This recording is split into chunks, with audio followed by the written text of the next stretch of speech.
Politics की शुरुआत करने से पहले जरा देखिए बिहार के मुख्यमंत्री नीतीश कुमार दिल्ली में क्या चल रहा है। संजय झा और ललन सिंह जिस संदेशा को लेकर गए थे उसमें कितनी उनको कामयाबी मिली, इन तमाम मुद्दों से बाखबर बेफिक्री होकर वो गांधी मैदान घूम रहे हैं और गांधी मैदान में शपथ ग्रहण समारोह को लेकर जो तैयारी चल रही है उसका वो जायजा ले रहे हैं। अब आप समझ सकते हैं कि नीतीश कुमार क्यों है, लेकिन आखिर उस बेफिक्री को दिखाने की जरूरत क्यों पड़ी कि हम तो अपने काम में, यहाँ भी हम अपने काम में मशगूल हैं।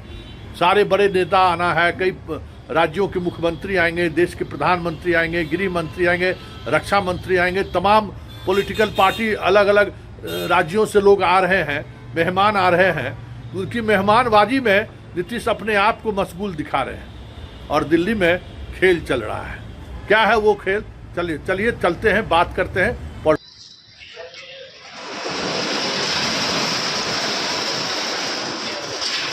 बोलो।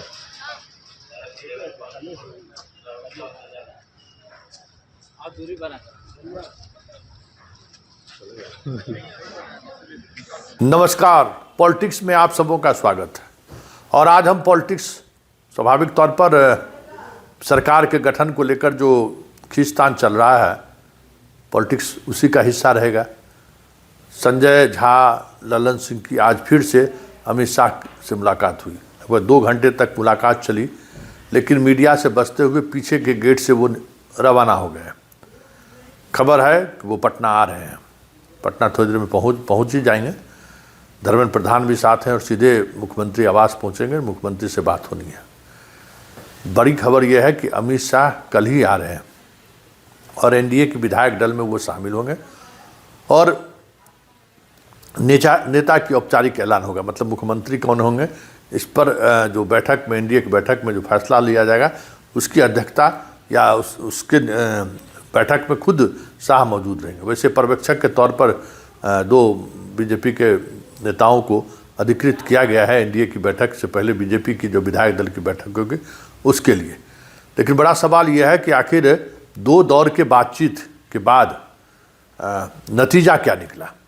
कहीं न कहीं कल चार्टर प्लेन से वहाँ दिल्ली पहुँचे थे और सीधे अमित शाह से मिलने गए, लेकिन कोई नतीजा निकलता हुआ नहीं दिखा। हाँ, आज खबरें आने लगी कि प्रेम कुमार अध्यक्ष हो सकते हैं और फिर उसी खबर के बाद थोड़ी देर बाद संजय झा और ललन सिंह पहुंचते हैं शाह के घर। तो आखिर क्या खिचड़ी पक रही है अध्यक्ष की कुर्सी को लेकर? तो भाई जब 2020 में जब अध्यक्ष की कुर्सी उनके पास था, बाद हाल के इस समय में भी अध्यक्ष की कुर्सी उनके पास है, तो अध्यक्ष की कुर्सी को लेकर तो ज़्यादा विवाद होता हुआ दिख नहीं रहा है।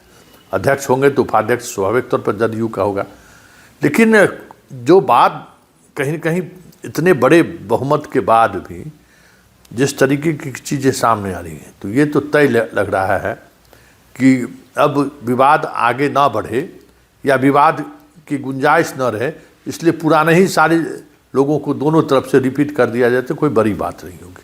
अब बात वहाँ तक पहुँच गई है, क्योंकि सोशल मीडिया पर जिस तरीके से चीज़ें चल रही हैं, जिस तरीके से विधायक के लॉबी काम करना शुरू किया है कि फलाने जाति के इतने विधायक हैं, फलाने जाति के इतने विधायक हैं, तो हमारी इतनी हिस्सेदारी होनी चाहिए मंत्रिमंडल में, और उसकी गुंजाइश होती हुई दिख नहीं रही है।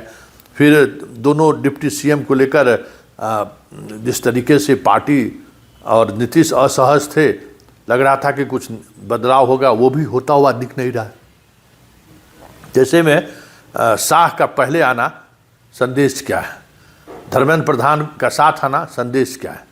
मतलब कुछ न कुछ ऐसी बातें तय हुई है जिसको लेकर अब नीतीश की सहमति जरूरी है, और बिना नीतीश की सहमति के अब बात आगे नहीं बढ़ेगी, ये भी साफ लग गया है।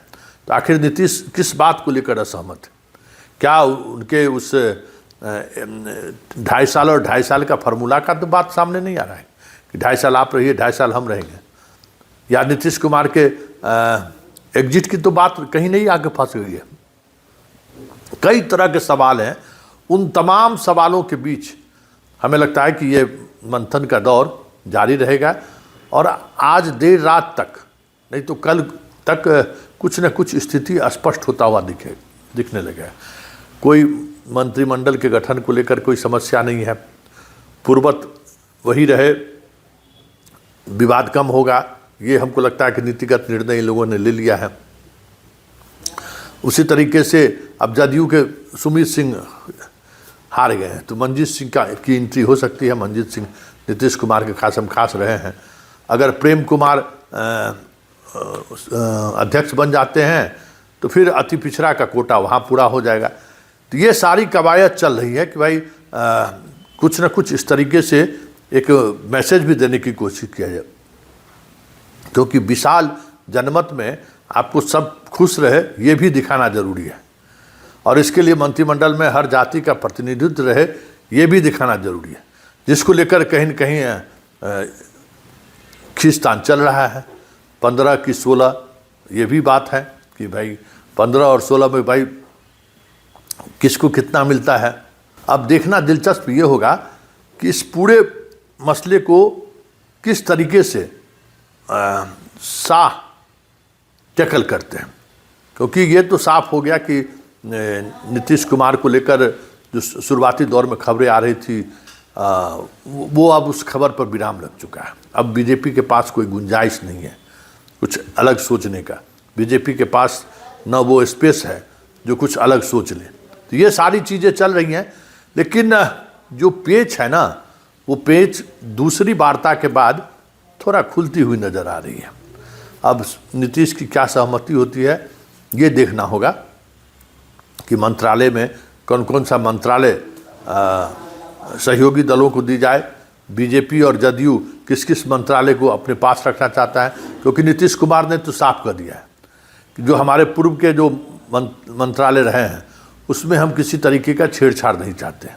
आप अपने मंत्रालय में से किसको क्या देना चाहते हैं वो आपके ऊपर निर्भर करता है, क्योंकि पिछले इसमें एक्सटेंशन में जदयू के ज़्यादा मंत्री थे, तो वो एक्सटेंशन और मंत्री का जो कोटा है वो आप तय कीजिए।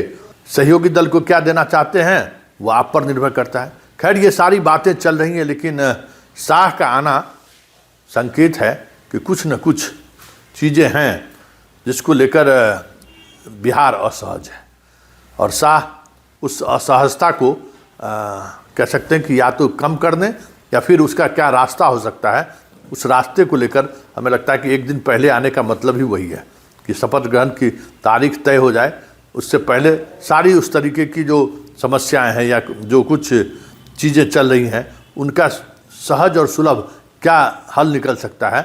अमित शाह के आने का मतलब कुछ ऐसा ही दिख रहा है।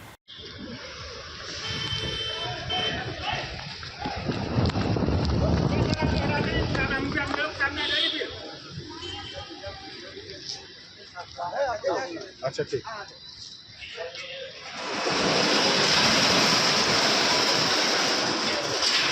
बोलो।